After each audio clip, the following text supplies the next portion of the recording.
독해서 읽겠습니다. 내가 이 모든 것을 보고 해 아래에서 행하는 모든 일을 마음에 두고 살핀즉 사람이 사람을 주장하여 해롭게 하는 때가 있도다.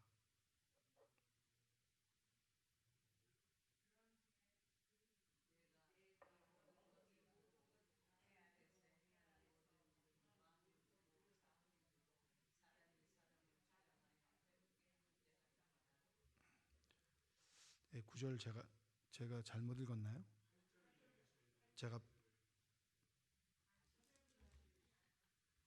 죄송합니다. 9절부터 17절입니다.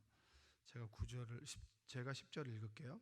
그런 후에 내가 본즉 악인들은 장사 지낸 바 되어 거룩한 곳을 떠나 그들이 그렇게 행한 서급 안에서 잊어버린 바 되었으니 이것도 헛되도다.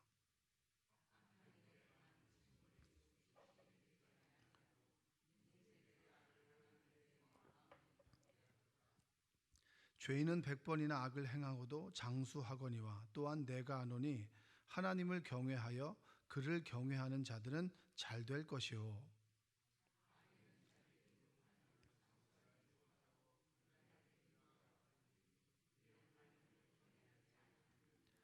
세상에서 행해지는 헛된 일이 있나니 곧 악인들의 행위에 따라 벌을 받는 의인들도 있고 의인들의 행위에 따라 상을 받는 악인들도 있다는 것이라. 내가 이르노니 이것도 헛되도다.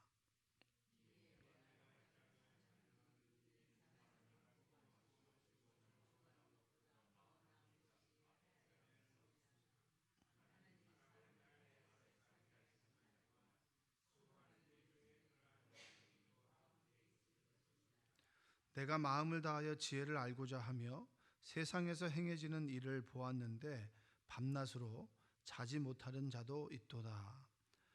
또 내가 하나님의 모든 행사를 살펴보니 해 아래에서 행해지는 일을 사람이 능히 알아낼 수 없도다. 사람이 아무리 애를 애써 알아보려고 할지라도 능히 알지 못하나니 비록 지혜자가 아노라 할지라도 능히 알아내지 못하리로다. 아멘. 오늘도 하나님의 은혜가 여러분의 삶 가운데 함께하기를 주님의 이름으로 축복합니다.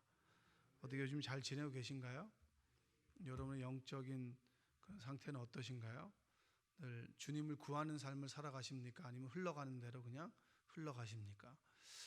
보면은 코로나나 여러 가지 이제 외적인 환경 때문에 우리가 그거에 온 신경을 쓰다 보면 내 마음이 어떤지 그리고 내 영혼의 상태는 어떤지를 좀 돌아볼 틈이 없는 경우들이 많이 있습니다. 그건 분주해서 그럴 수도 있지만 내가 바라보는 방향이 하나님을 향하여 있지 않기 때문에 그러할 수도 있습니다. 이럴 때 여러분들의 시선이 조금 외적으로 가는 시선을 조금 거두어서 나의 내면을 좀 돌아보고 내 마음의 상태가 좀 어떠한지 그리고 내가 진정으로 하나님의 영으로 충만한지 아니면 세상의 온갖 정보로 충만한지를 좀 돌아보는 그런 귀한 시간 됐으면 좋겠습니다. 흘러가는 시간 속에서 이 예배는 우리의 방향과 그리고 우리의 목적을 좀 다시 한번 교정하는 시간입니다. 그러니까 여러분들이 이 예배를 통해서 하나님을 통해서 나를 보고 나를 통해서 하나님을 바라보시기를 주님의 이름으로 소망합니다. 자, 우리 사람의 힘으로 할 수 없는 몇 가지가 있습니다. 그러니까 우리가 뭐 여러 가지를 얘기할 수 있겠지만 우리는 텍스트가 우리가 성경이기 때문에 성경에서 말하는 사람의 힘으로 할 수 없는 세 가지. 그러니까 제가 아까 8절을 읽었는데요. 8절에 보면 이런 말씀이 있어요. 제가 표준세 번역을 읽을게요. 바람을 다스려 그치게 할 수 있는 사람이 없듯이 자기가 죽을 날을 피하거나 연기시킬 사람도 없다. 전쟁이 일어나면 벗어날 사람이 없듯이 악은 행악자를 놓아주지 않는다. 이렇게 얘기합니다. 그러니까 8절에서 얘기하는 우리가 할 수 없는 그런 세 가지, 인간이 할 수 없는 세 가지. 그것이 뭐냐면 우리가 부는 이 바람을 다스리거나 그치게 할 수 있는 사람이 있다 없다? 그 바람이 이제 자연적인 바람일 수도 있고 요즘에 워낙 바람을 많이 피는 사람들이 많아가지고 그 바람을 잡을 수도 없는 거 아니에요. 그러니까 우리의 마음이 어떻게 흘러가는 것, 그 마음을 잡을 수 있는 사람도 없고 그리고 외쪽으로 부는 바람을 잡거나 그 바람의 방향을 우리가 예측하거나 하는 것도 우리가 할 수 없다라고 하는 거예요. 그래서 욥이 하나님을 막 원망하잖아요. 하나님에 대해서 원망할 때 하나님께서 욥에 대해서 이야기하죠. 네가 뭘 얼마나 아냐. 네가 바람이 꺾이는 길목을 아느냐. 바람이 어디서부터 와서 어디로 가는지 아냐. 그리고 내가 만든 그 물의 파도가 이만큼 왔다가 이만큼 흘러가는 경계를 네가 정해놨냐. 그 네 경계를 아느냐.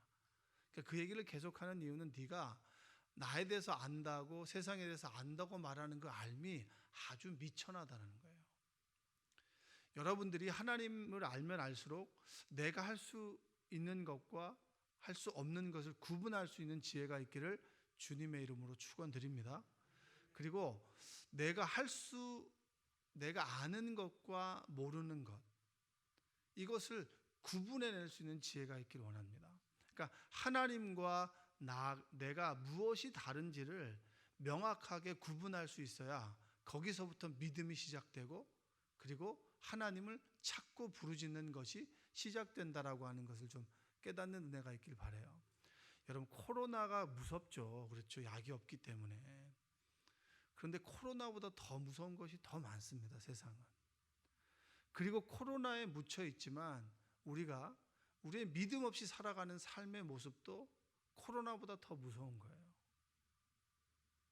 우리는 코로나 때문에 온 신경이 이쪽에 가 있지만 영적으로 우리가 성장하지 못하고 어린아이와 같이 있는 상태, 그리고 하나님을 구하지 않고 내 힘과 내 자원으로 살아가는 삶의 모습이 어떻게 보면 코로나보다 더 무서운 것입니다. 여러분들이 그것을 좀 깨닫는 그런 지혜가 있기를 바랍니다. 여러분, 여기 와서 기도할 때 기도가 잘 되시나요? 기도가 잘 안 돼요. 왜냐하면 우리는 일상의 예배가 예전의 예배와 달라졌기 때문에 우리의 패턴이 달라졌어요. 온라인 예배를 드리는 사람들도 많고, 그리고 우리가 드려지는 예배가 예전보다 드려지는 예배 횟수보다 많아지진 않았어요. 적으면 적었지. 그 상황 속에서 우리가 예전에 기도하는 삶이나 기도하는 시간들, 기도하는 패턴을 유지하기가 너무 어려워요. 그래서 우리는 지금 코로나를 살아가면서 내가 어떻게 하면 내 영성을 지켜나가고 내 마음을 지켜나갈 수 있을까를 하나님께 구하고 그리고 물어야 되는 거예요. 그래서 부르짖으며 기도하는 사람도 적어요. 왜냐? 우리는 마스크가 있기 때문에 마스크를 썼기 때문에 그냥 여기에 안주하면서 부르짖으며 찬양하는 것도 의지를 내지 않으면 힘들고, 그리고 은혜를 받는 것도 참 힘듭니다. 그냥 잠들어 버려요. 또 어느 순간에 우리가 말씀에 반응하는 것도 굉장히 수동적으로 바뀌었어요. 여러분들 강단에 딱 서면 예전과 달라요. 반응하는 게 다르단 말이에요. 예전에는 적극적으로 아멘하는 그런 모습이 있었다면 코로나 시대에는 아멘보다는 그냥 고개는 까딱까딱, 그리고 이렇게 좀 뒤쪽으로 처져 있는 그런 태도를 갖게 됩니다. 이럴 때 자신의 영성을 지키는 그런 경각심과 그런 의지가 필요합니다. 그 의지 가운데 하나님께서 영을 부어주셔서 우리를 지켜주신다는 겁니다. 여러분들이 여러분의 자신을 믿음으로부터, 세상으로부터 구별하여서 여러분의 믿음을 지켜나가는 그런 의지와 노력이 있기를 바랍니다. 바람을 다스리거나 그치게 할 수 없고 인간이 할 수 없는 것, 그것이 또 자기가 죽을 날을 피하거나 연기시킬 사람이 없는 거예요. 우리는 언제 죽을지를 몰라요. 그러나 우리가 대략 통계적으로 100살을 산다고 하지만 그 통계가 나에게 해당되는 것이냐? 그럴 수도 있지만 그렇지 않을 수도 있는 거예요. 왜냐? 시간을 주관하시는 분은 누구십니까? 하나님이에요. 우리는 시간 안에 거하는 거예요. 내가 언제 죽을지를 몰라요. 여러분들 죽을 때 아름답게 죽으셔야 됩니다. 추하게 죽는 사람들이 많아요. 여러분들의 기도 제목 가운데 늘 있어야 되는 것은 여러분의 죽을 날의 모습이 아름다워야 됩니다. 죽는 과정도 아름다워야 되고, 그리고 죽는 그날, 그리고 죽을 때 여러 가지 상황도 여러분의 인생을 잘 매듭짓는, 천국으로 갈 수 있는 그 매듭이 바로 죽음이라고 하는 겁니다. 여러분 늘 죽음을 준비하시고 또 죽음을 계획하시되 죽을 날과 죽을 때를 우리가 모른다라고 하는 그런 실존적인 고백을 하나님께 드리시기 바랍니다.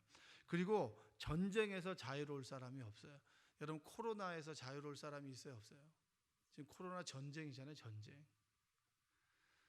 총으로 칼로 사람을 죽이고 찌르는 것만이 전쟁이 아니라 우리 일상에 주어지는 모든 것이 전쟁입니다.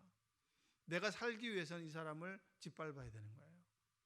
내가 1등하기 위해서는 2등을 밟고 서야 되는 거 아니겠습니까?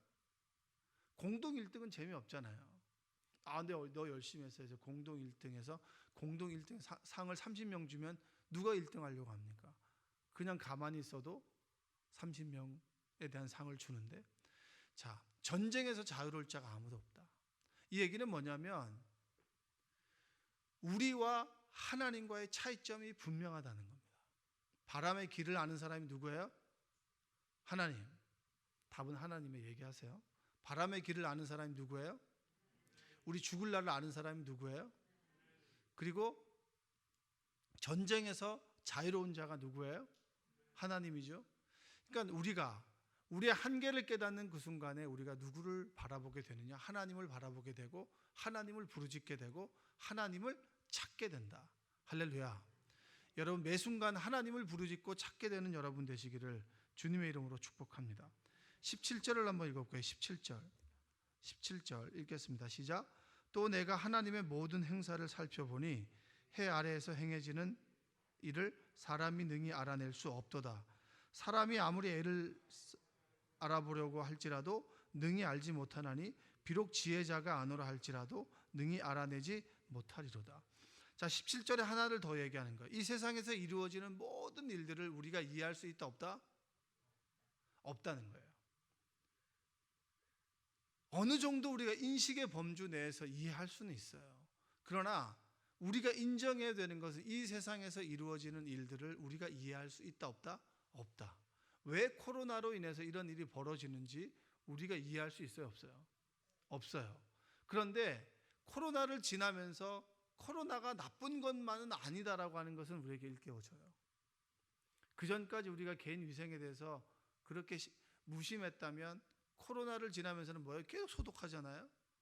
그리고 이 사람이 손으로 눈을 만진다거나 얼굴 부위를 만지라고 하나요? 만지지 말라고 하나요?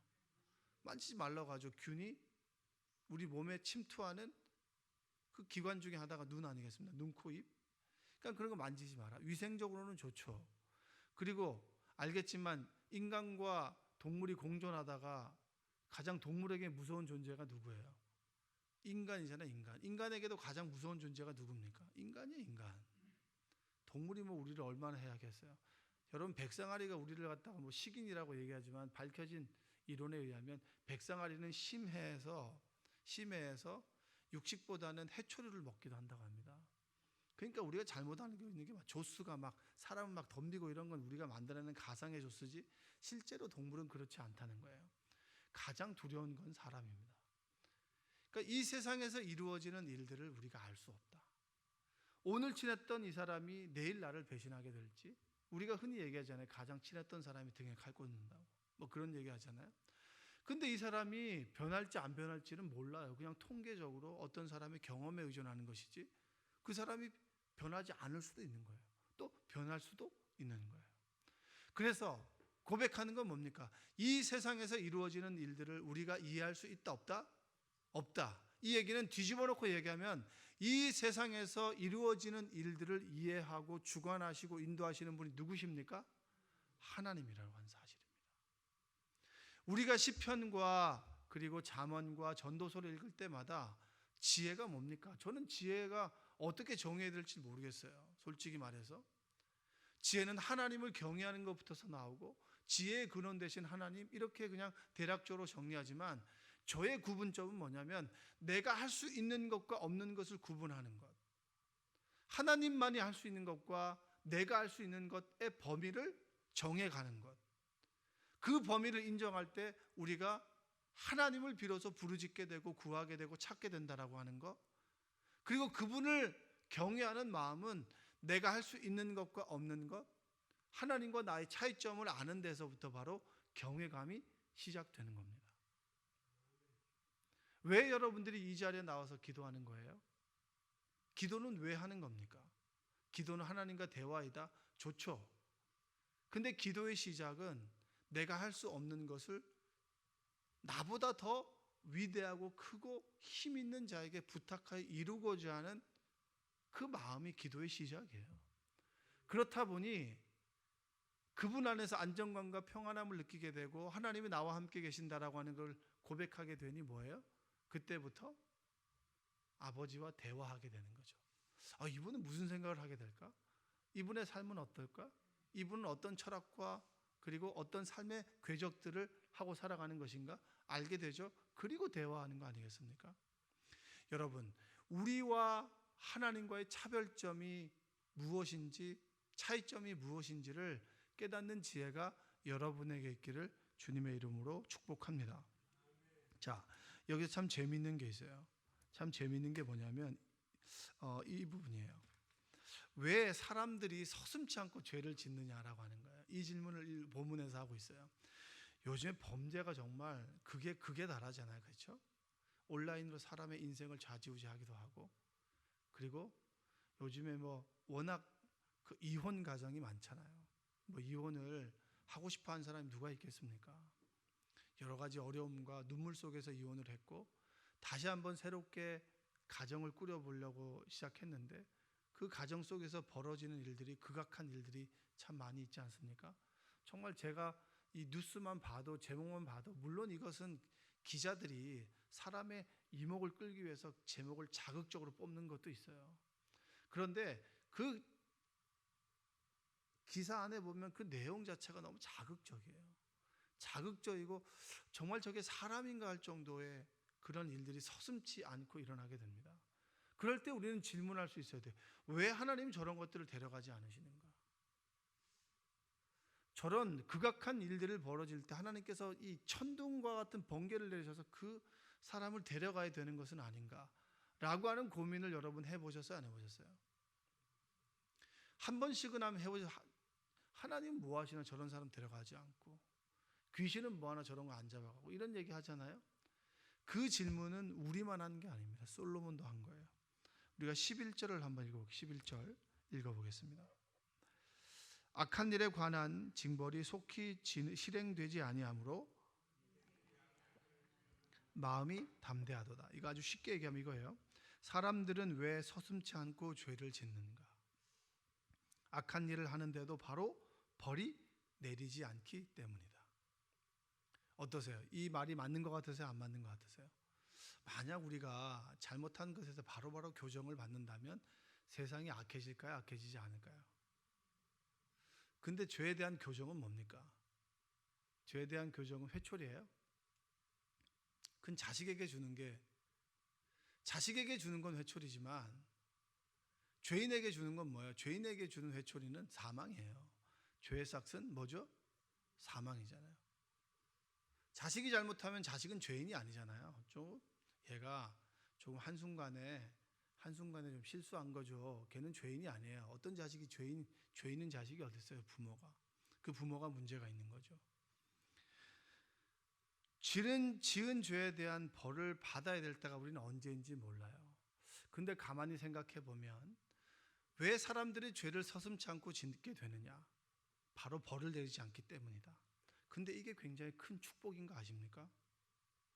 여러분이 그나마 이렇게 살아가는 거는 하나님께서 여러분의 죄를 그래도 돌이킬 수 있는 시간을 허용했기 때문입니다. 만약에 여러분들이 마음속으로 죄를 지었던 간에, 그리고 외적으로 죄를 지었든지 바로 벌을 내린다면 우리는 남아날 사람이 있어요? 없어요? 없어요. 여러분, 은혜가 뭐냐? 전 그렇게 하고 싶어요. 내가 지은 죄에 대해서 속죄하고 회개할 수 있는 기회를 주시고 시간을 주신 하나님, 그것이 저는 은혜입니다. 할렐루야. 이 얘기는 뭐냐면 내가 철저한 죄인이라고 하는 그 인식과 깨달음이 있는 거예요. 그래서 십자가의 능력이라고 얘기했을 때, 십자가 앞에 내가 섰을 때 내가 깨달아지는 것이 뭡니까? 내가 죄인인데 죄 없는 주님께서 죽으셨구나라고 하는 고백이 우리 안에 나와야 돼요. 지난 주간에 이제 30대 성경 공부를 목요일 저녁마다 합니다. 저녁마다 할 때 그냥 예수님의 삶을 한번 마태, 마가, 누가, 요한 이 공간복음의 시간 순서에 따라서 쭉 한번 정리를 해봤어요. 그러면서 마지막 예수님께서 예루살렘에서 보내었던 시간들을 쭉 얘기하면서 제가 마지막 그 말미 부분에 질문을 했습니다. 십자가가 당신에게 무슨 의미가 있냐고. 십자가를 생각하면 그 십자가가 여러분에게 주는 어떤 감동이나, 그리고 십자가 앞에 섰을 때 십자가가 나에게 주는 의미가 뭐냐. 우리는 어렸을 때부터 너무 주님께서 내 죄를 대속해서 십자가에 죽으셨다라고 하는 얘기를 너무 많이 들었어요. 너무 많이 듣다 보니까 그 십자가의 의미가 우리는 고민해보지도 않고 그냥 대속은 뭐야? 내 죄를 대신했어. 근데 중요한 것은 예수님께서 죄 없는 분이 십자가에서 죽으심으로 인해서 내 죄를 사해 주셨고, 그러므로 인해서 부활하셨다. 부활하심으로 인해서 주님의 삶이, 그리고 주님이 누구시냐라고 하는 것을 우리가 알게 되었다 라고 하는 것은 아는데 내가 누구인지는 몰라요. 내가 죄인이라고 하는 것을 고민하고 죄인이라고 하는 것을 정말 하나님 안에서 깨닫기 전에 예수님의 죽으심을 먼저 알게 됐어. 그러니까 십자가는 우리에게 아무런 감동이 없어요. 갈보리산 위에 십자가 섰으니, 이 찬양을 부르는데 감동이 없죠. 당연히 쥐어 잘라 그래도 눈물이 나요, 안 나요? 안 나죠. 저는 어렸을 때 사람들이 십자가를 그렇게 슬퍼하는데 나는 그렇게 슬프지가 않았어요. 그러니까 부활절이나 고난 주간에 보면 주님의 고난을 생각하자라고 하는데 그 주님이 나와 삶하고 접촉점이 없는 거예요. 그 얘기는 뭐냐면 내 자신이 죄인이라고 하는 것들을 우리는 고민해보지 못했고 깨닫지 못했어요. TV에 나오는 수많은 악을 볼 때마다 나도 그 주인공이 될 수 있다 없다? 라고 하는 거 고민하지 않아요. 저놈 나쁜 놈이야 저렇게 행동할 수가 있어? 라고 말하지, 나도 그 환경에 서 있으면 더 악해질 수 있다라고 하는 이 내 안에 있는 악한 본성에 대해서 우리는 인정하지 않습니다. 저는 정말 두려울 때가 많아요.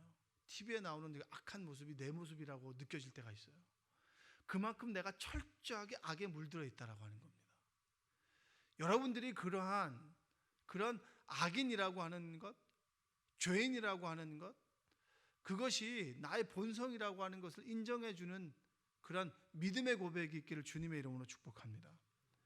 내가 죄인이라고 하는 것을 깨달을 때 비로소 벌을 내려주시지 않는 하나님으로 인해서 감사할 수 있는 거예요.